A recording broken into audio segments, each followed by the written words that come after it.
Rate 350 आ रहे थे, तो लगा कि हाँ अब नीट के एक महीने पहले पेरेंट्स को बताएंगे तो वो चिंता में हो जाएंगे, तो थोड़ा स्कोर बढ़ाने के लिए मैंने चीटिंग भी की थी। काफी डिप्रेशन जैसा हो गया था, तो मैंने उससे बचने के लिए गेमिंग शुरू कर दी थी। तो दिन में 3-4 घंटे तो मैं गेम ही खेल रहा था, क्योंकि यार नीट की तैयारी कर रहा है, दिन भर पढ़ता है, और वही बगल में खड़े होकर मैं सुन रहा हूँ, तो वही सुन के लगता था कि यार मैं मम्मी से झूठ बोल रहा हूँ या क्या छुपा रहा हूँ। 10 बार एनसीईआरटी पढ़ो, 10, 15, 20 बार, तभी सिलेक्शन होगा, वरना नहीं होता है। तो ये बोलेंगे यार, जितनी भी बुरी हालत हो, बस पढ़ते रहो। Are back with an amazing person with an inspiring story. So I'm Siddhi Bharatwaj, second year student at RUHS CMS. And I am Lavish Bharadwaj, second year MBBS student at RUHSCM. So boss, please introduce yourself. Good evening, everyone. My name is Devanshu Agrawal, and I'm currently a third year of MBBS student at PTJNM Raipur. So my father is a doctor and my mother is a homemaker. So I come from a middle class family. My journey, like, थोड़ी financially we are, I don't have any problem in my journey, but like there were other problems.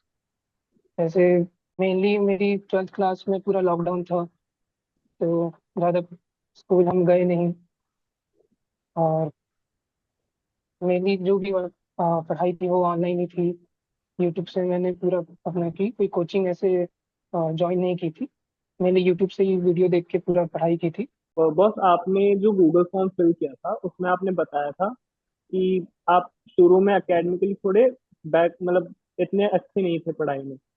आप fail भी हुए थे कई बार, grace marks में भी पास हुए थे। तो उस स्टेज से और फिर सीधा नीट क्लियर किया, वो भी बिना कोचिंग के। तो वो प्रोग्रेस कैसे हुई, आप बताओगे प्लीज? इनिशियली जब बचपन में तो काफ़ी बुरी हालत थी पढ़ाई की। मतलब इतनी बुरी हालत थी कि एक क्लास मेरे को रिपीट भी करनी पड़ी थी बचपन में। उसके बाद ये 8-9 तक तो एवरेज ही रहा था, 80-90%। फिर मेनली 10th क्लास से ही थोड़े पढ़ाई के प्रति सीरियस हुआ था। वैसे कभी कोचिंग ज्वाइन नहीं की, मतलब कोचिंग से मेरे को कभी कुछ फील नहीं होता था, पढ़ाई अच्छे से होती नहीं थी कोचिंग ज्वाइन करने के बाद, तो मैंने उसको एक महीने बाद ही छोड़ दी थी। और इस बीच मैंने काफ़ी ओलंपियाड्स भी दिए थे, तो उसमें एनटीएससी जैसे मेरा क्लियर हुआ था, और एनएसओ में भी अच्छी रैंक आई थी। तो मे बी आपकी इंटरनेशनल रैंक 99 थी और नेशनल रैंक 26 थी। तो वो काफी अच्छा स्कोर था। और मतलब कहाँ एक बच्चा पहले फेल हो रहा है क्लासेस में, फिर ग्रेस ला रहा है, एंड देन सीधे एनएसओ में national rank 26, then NEET clear किया बिना कोचिंग के। तो आपकी इस जर्नी में ऐसा कौन सा पॉइंट था जहाँ पर आपको लगा था कि आपको अब सीरियसली पढ़ाई करनी पड़ेगी, इस पॉइंट से मुझे अच्छे से पढ़ना पड़ेगा? मेनली 9 तक तो ऐसी एवरेज था, ज़्यादा कुछ वही एग्जाम के समय पढ़ लेते थे पास होने के लिए। मतलब मेनली 10th में ही चेंज हुआ था कि अब थोड़ा सीरियस होना पड़ेगा, बोर्ड एग्जाम भी रहते हैं। तो 10th में ही यूट्यूब पर मैंने काफ़ी एजुकेशन चैनल डिस्कवर किए, मेनली फिजिक्स वाला, ये अलग पांडे सर का। तो मैंने उन्हीं से पूरा पढ़ा था, 10th में भी उन्हीं के जितने वीडियोस थे मैंने उन्हीं के देखे थे, उसी के सहारे 10th क्लास भी पास किया था। फिर 11th में आ गए थे, 11th में तो वही शुरुआत में जोश रहता है कि सब पढ़ देंगे, टॉप कर लेंगे, लेकिन वही फिर 11th के आते तक पता चला कि वो 11th भी अच्छे से नहीं हुई है। और पीसीबी लिया था मैंने, वही 12th शुरू हुआ था, तो हम खाली 3 हफ्ते गए थे 12th क्लास, उसके बाद वही कोविड आ गया था, फिर लॉकडाउन लग गया। तो इनिशियली तो लगा था कि 2-3 हफ्ते का लॉकडाउन है, छुट्टी है, एंजॉय करते हैं, फिर वो एक्सटेंड होते होते पूरा एक साल हो गया।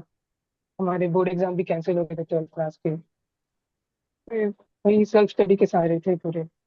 इसमें जैसे कोचिंग ज्वाइन किया था मैंने 11th में, पहले 1 मंथ गए थे, फिर वही कुछ लगा नहीं कि कुछ सब्सटेंशियल उसमें हो रहा है, तो फिर मैंने लीव कर दी थी। पेरेंट्स को बोला कि यार ऐसे छोड़ दे रहे हैं, पढ़ाई कैसे होगा, अब अकेले में तो होता नहीं, क्योंकि कोचिंग के बिना तो आजकल होता नहीं कुछ। तो लेकिन वही मैंने बोला कि यार अपने ऊपर ट्राई करके देखेंगे। मैंने वही यूट्यूब से मैंने अलग पांडे सर के सारे वीडियो देखे, फिजिक्स केमिस्ट्री, उन्हीं से पूरा मैंने पढ़ा था 11th 12th दोनों में। और तो बॉस, आपने ओलंपियाड्स दिए, नीट दिया, तो किस अप्रोच से आपने ओलंपियाड दिया, मतलब क्या माइंडसेट था? क्योंकि नीट अब काफी ऐसे डाउनग्रेड कर दिया, तो काफी ऐसे एनसीईआरटी रट लो तो आप कर सकते हो। बाकी ओलंपियाड्स की अप्रोच अलग होती है, तो आपने किस अप्रोच से ओलंपियाड क्रैक करे? देखो ओलंपियाड तो मैं क्लास 6 से दे रहा था, एनएसओ एसओ एनएसओ होता था, तो वो क्लास 6 से दे रहा था मैं। ऐसे कभी उसमें कोई रिजल्ट नहीं आया, नॉर्मली बस मार्क्स आ जाते थे एवरेज। फिर मेरी क्लास 10 से थोड़ा सीरियस होकर एनएसओ में। एनएसओ में ना ओलंपियाड में वही पूछते हैं जो कि स्कूल में पढ़ा रहे होते हैं, बस थोड़ा बहुत कॉन्सेप्चुअल क्वेश्चन पूछ देंगे, एप्लीकेशन पूछ देते हैं। स्कूल में तो कोई कन्वेंशनल स्टडी रहता है कि कोई इंपॉर्टेंट क्वेश्चन दे दिए, आंसर लिख के आ जाओ तो अच्छे मार्क्स आ जाते हैं।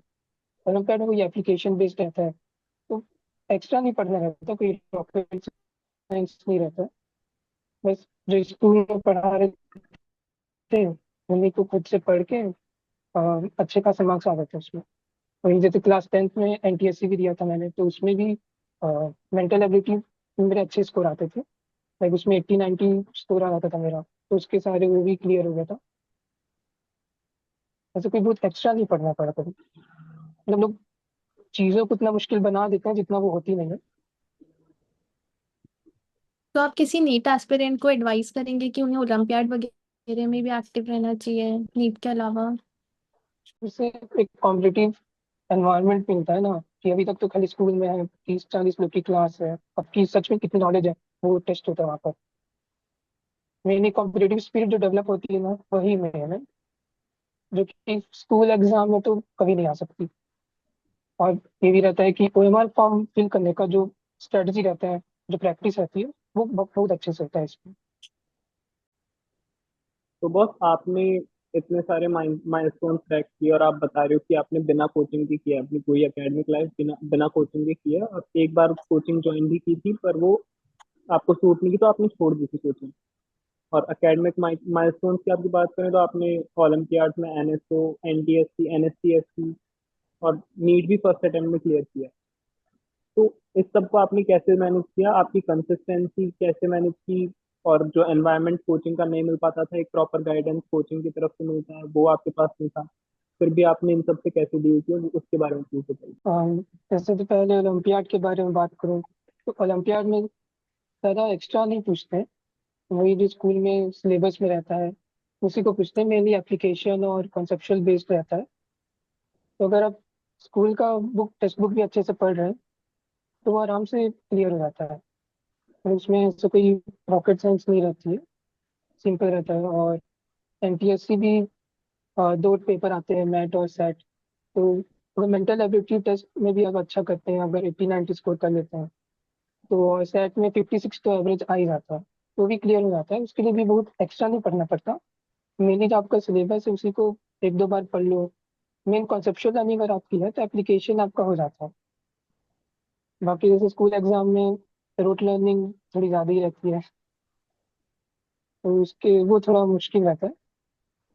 फिर कोचिंग का ये रहता है कि मैं तो ये बोलूँगा कि पहले हमको ये पता होना चाहिए कि आपको कौन सी कोचिंग प्रीफर करती है, सूट आपको कौन सी कोचिंग करती है। जैसे कई लोग को ऑफलाइन ज़्यादा प्रीफर करते हैं, कुछ लोग को ऑनलाइन ज़्यादा सूट करती है। जैसे मैं था तो ऑफलाइन तो मेरे को कभी सूट नहीं की। मतलब 1-2 महीने मैंने ऑफलाइन कोचिंग गई थी, लेकिन कुछ रिजल्ट नहीं आ रहा था उससे, खाली टाइम वेस्ट जैसा लग रहा था, तो मैंने फिर उसको छोड़ दी थी। फिर मैंने ऑनलाइन यूट्यूब में ही देखना शुरू किया। यूट्यूब में फिजिक्स वाला सर थे, तो मेनली उन्हीं को फॉलो करता था ना, उनके सारे वीडियो मैंने ये उनके प्रॉपर नोट्स बनाते थे, रिवाइज करता था। तो वो ये, लेकिन जब आप ऑनलाइन करते हो तो ये कि आपके ऊपर कोई सुपरवाइज करने वाला नहीं रहता है, तो आप अपने मन मुताबिक कभी भी पढ़ रहे हैं, मन किया नहीं पढ़ रहे हैं, तो कंसिस्टेंसी तो बहुत मुश्किल रहती है। फिर आपका शेड्यूल भी नहीं रहता, आपकी कोई टेस्ट लेने वाला नहीं रहता। जैसे ऑफलाइन जाओ तो एक हर हफ्ते टेस्ट लेते हैं, तो आपका मन सुपरवाइजर हो या ना वाला हो नहीं। आपको देना पड़ता है। हाँ, वही। लेकिन वही ऑनलाइन में ये रहता है कि आप मन मर्जी के रहते हैं, आपका मन कर रहा है तो टेस्ट दे रहे हैं। जैसे मैं तो काफी, मैं टेस्ट देता ही नहीं था। 11th क्लास में मैंने शायद 3 या 4 ही मॉक टेस्ट दे पाए थे, क्योंकि वही मैं पोस्टपोन करते रहता था कि थोड़ा और पढ़ लेते हैं फिर देंगे, थोड़ा और पढ़ लेते हैं फिर देंगे। कंसिस्टेंसी बहुत मुश्किल रहती है उसमें। तो फिर भी समहाउ यू मैनेज दैट, आप इतने इनकंसिस्टेंट थे थ्रू आउट योर प्रिपरेशन, फिर भी आपने उसको काफी अच्छे से डील किया। और आपने एक बात बहुत अच्छी बोली कि एक बार सेल्फ एनालाइज करो कि आपको कौन सा बेटर सूट करे, उसके बाद ही कोई स्टेप लो। यूजुअली लोग नहीं करते, वो जस्ट भीड़ में घुस जाते हैं एक कि सभी कर रहे हैं तो यही कर लेते हैं। जैसे कई लोग का रहता है कि मेरा दोस्त उस कोचिंग में जा रहे हैं तो वो भी उस कोचिंग में ले लेता है, या फिर कोई एक फेमस टीचर रहता है, सब जा रहे हैं तो वो भी भीड़ में घुस जाते हैं, लेकिन उनको वहाँ कुछ समझ में नहीं आ रहा होता, फिर बोलते हैं कि अब 1-2 महीने आ गए तो पूरा कंप्लीट करते हैं। तो अल्टीमेटली वो आखिरी में पूरा ईयर ही वेस्ट कर देते हैं। बिल्कुल, लास्ट ईयर उस कोचिंग का रिजल्ट अच्छा था तो उसमें एडमिशन ले लेते हैं, ऐसा भी होता है। तो पीयर प्रेशर हाँ, नहीं करना, अपन का खुद का सेल्फ एनालिसिस करना और फिर डिसीजन लेना। और खुद का कोई हाँ, अलग तरीका भी है जो सबसे मैच नहीं कर रहा, स्टिल आपको विश्वास होना चाहिए, कॉन्फिडेंस होना चाहिए कि हाँ हम कर लेंगे, अगर हम ये फॉलो कर रहे हैं तो जरूरी नहीं है सब वही कर रहे हो। लो, अपने प्रोसेस में फेथ होना बहुत जरूरी है। बिल्कुल। कि कई लोग को बिल्कुल। लगता है कि मेरा तरीका अलग है, कोई और फॉलो नहीं कर रहा तो वो गलत है, लेकिन नहीं, आपका जो सही लगता है उसमें टिके रहो, एंड में रिजल्ट आ ही जाता है। बिल्कुल सही। तो जैसे घर पे पीसफुल एनवायरनमेंट होना, पढ़ने के लिए थोड़ी फैमिली स्टेबिलिटी होना, ये सब थोड़ा क्रूशियल होता है नीट प्रिपरेशन में। लेकिन आपने मेंशन करा था कि आपको इशू थे इन सब में, तो आपने कैसे मैनेज करा? फिर जैसे 12th क्लास तो पूरा लॉकडाउन में था तो घर में ही बैठे बैठे थे, और घर में तो जानते हैं कि हल्ला होते रहता है, और जैसे मेरा कोई सेपरेट स्टडी रूम भी नहीं था, तो वही कॉमन है, आ रहे हैं जा रहे हैं, बहन आ जा रही तो उनसे बात हो जा रही है। वैसे कंटिन्यूस कोई 1-2 घंटा सेपरेट एकदम फोकस होकर पढ़ाई बहुत मुश्किल होती थी। कि टीवी चल रहा है तो टीवी देखने लग गए, उधर बातचीत हो रही है उधर बातचीत करने में लग गए, ये बहुत मुश्किल था। तो काफी महीने तक तो मेरे को ये प्रॉब्लम थी कि पढ़ रहे हैं, 5 मिनट पढ़े, फिर कोई आ गया तो बातचीत होने लग गई। फिर वही अल्टीमेटली भी ये निकाला कि फिर रात को जब सब सो जाते थे फिर मैं रात को 12 से 4 पढ़ता था, और फिर सुबह लेट उठता था, तो इस तरह से मैं भी पढ़ ले रहा था और सबको भी बैलेंस हो जा रहा था। इसमें भी वही चीज है कि आप अपने प्रोडक्टिव टाइम पे पढ़ो, क्योंकि कुछ लोग बोलते हैं सुबह जल्दी उठ के पढ़ना चाहिए, तो उसको फॉलो करने के चक्कर में अपनी बच्चे अपनी स्लीप साइकिल बिगाड़ देते हैं और ना उनसे सुबह जल्दी उठा जाता, ना रात को ही पढ़ पाते। तो इसमें भी आपका ये डिसीजन था कि आपको रात को जग के पढ़ना है और सुबह लेट तक उठना है, तो वो भी वर्क कर रहा है तो उसको चलते रहो। वही रहता है कि सुबह जल्दी उठने का बोलते हैं तो लोग सुबह जल्दी भी उठ जाते हैं, फिर दिन भर कुछ हो नहीं रहा। तो मैं तो ये बोलता हूँ कि कोई भी एक शेड्यूल फिक्स करो, रात को पढ़ रहे हो, सुबह सो रहे हो, दिन भर सो रहे हो, तो उसमें मेंटेन कंसिस्टेंटली उसमें मेंटेन करो। 1-2 महीना वही शेड्यूल फॉलो करोगे तो वही आपको सूट करेगा। बिल्कुल। जरूरी नहीं कि रात को सोना ही है, सुबह करना है, जैसा आपको जब ज्यादा आपको प्रोडक्टिव लगे प्रोडक्टिव लगे। उसको फॉलो करो। तो बस आपने जैसे बताया अभी कि आप मॉक टेस्ट जो थे काफी लेस फ्रिक्वेंसी पे दे रहे थे और पोस्टपोन मतलब अपने हिसाब से पोस्टपोन कर दिया फिर स्किप कर दिया, ऐसा भी कर रहे थे आप मॉक टेस्ट के साथ, तो आपके मार्क्स भी काफी फ्लक्चुएट होते होंगे उस टाइम पे। तो जो आपका लोएस्ट मॉक टेस्ट स्कोर था उस टाइम पे आप कॉन्फिडेंस तो गिर ही जाता है ऑब्वियसली एक एस्पिरेंट का कि होगा या नहीं होगा, और आपके ऊपर कोई मेंटोर भी नहीं था कोचिंग वाला, कोचिंग के टीचर्स भी नहीं थे जिनसे आप बात कर सको, और आपने मेंशन किया था कि आप फैमिली से भी अपनी प्रॉब्लम शेयर नहीं करते थे। तो उस टाइम पे आपने इन इस प्रॉब्लम से कैसे डील किया और आपका लोएस्ट मॉक टेस्ट स्कोर कितना रहा था? तो जैसे इतनी मेरी 2 साल की नीट जर्नी थी, तो मैंने तो लाइक 20-25 ही मॉक टेस्ट दिए थे टोटल। वही कोई कंट्रोल सुपरवाइज करने वाला था नहीं, तो अपने मन में जा पीक देते थे। तो 11th क्लास में मैंने लाइक 4-5 ही मॉक टेस्ट दिए होंगे टोटल, और बाकी क्लास 12th के ड्यूरेशन में मेनली उसमें भी मैंने मॉक टेस्ट बहुत पोस्टपोन बहुत किया है।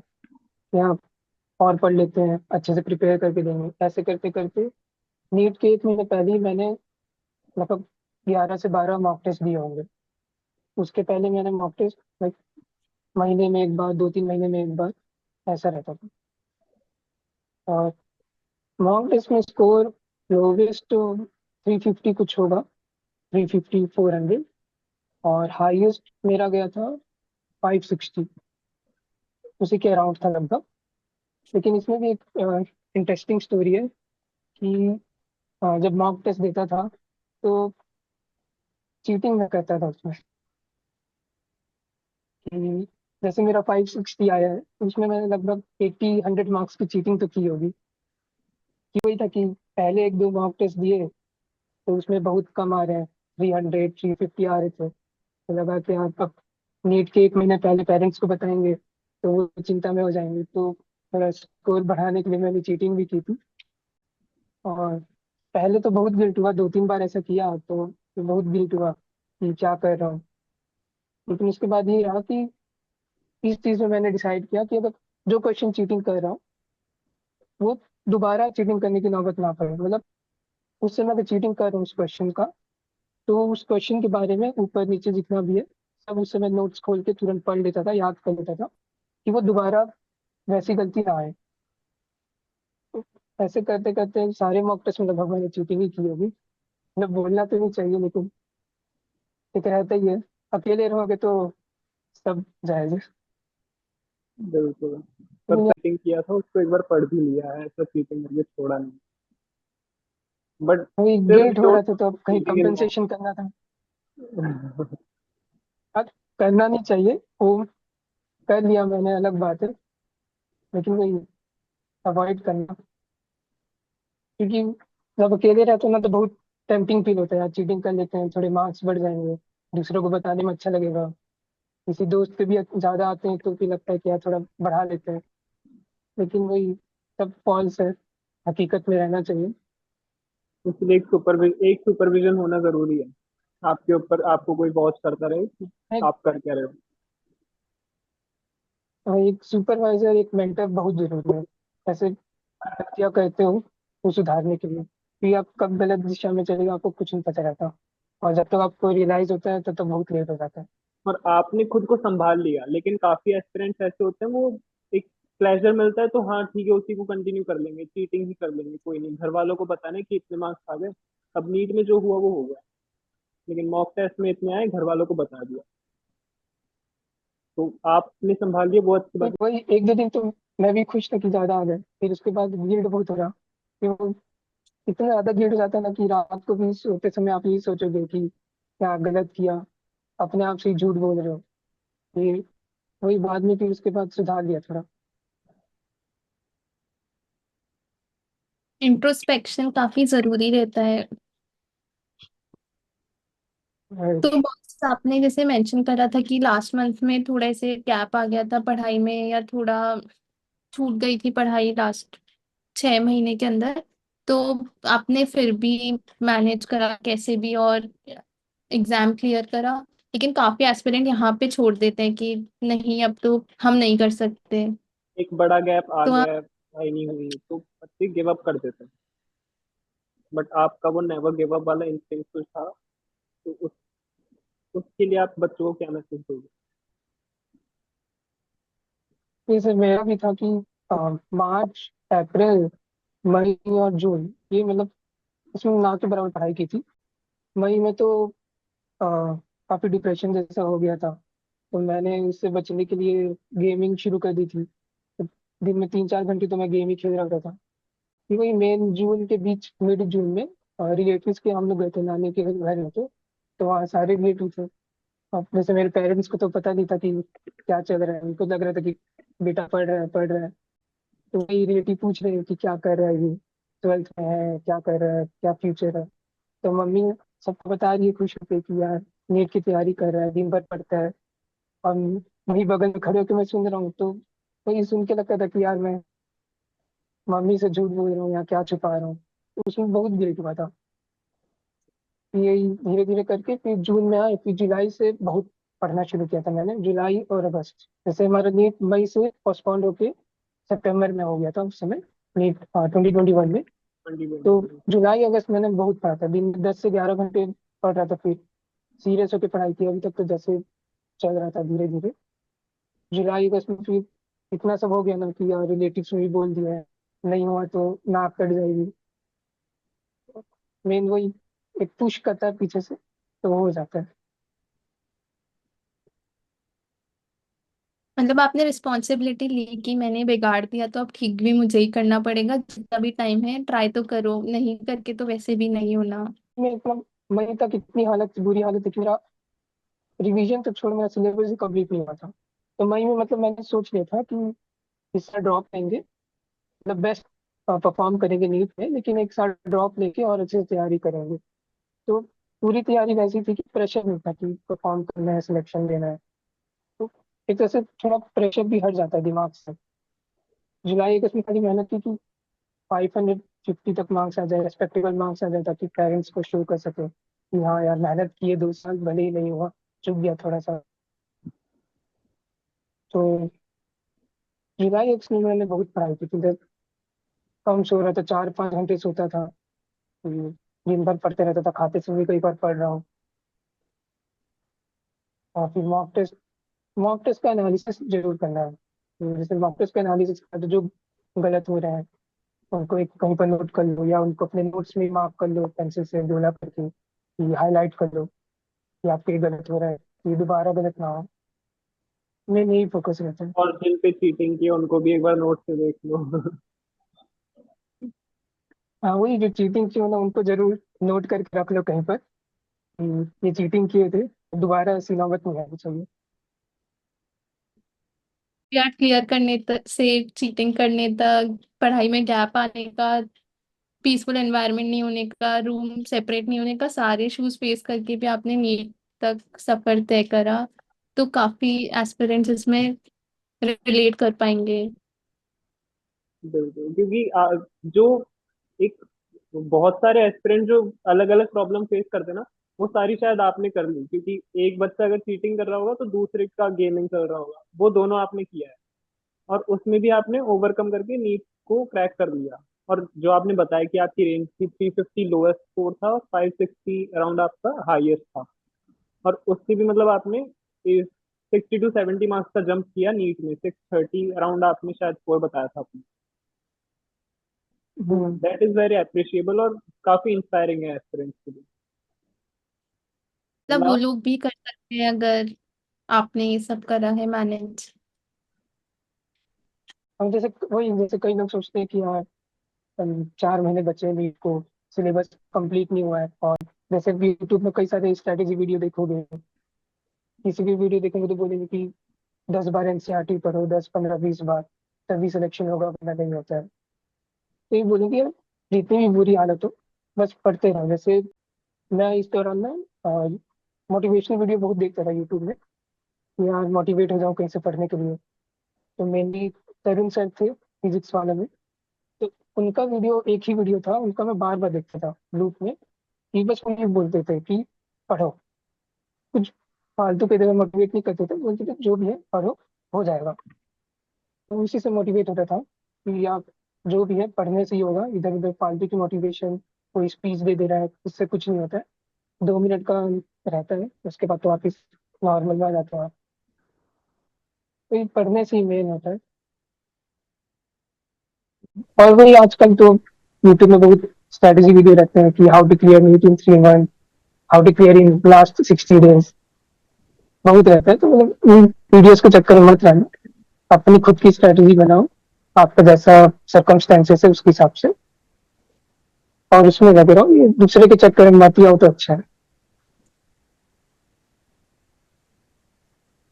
Thank you so much boss, हमारे सत्क्रिय विजन से आप जुड़े, आपने अपना टाइम निकाला।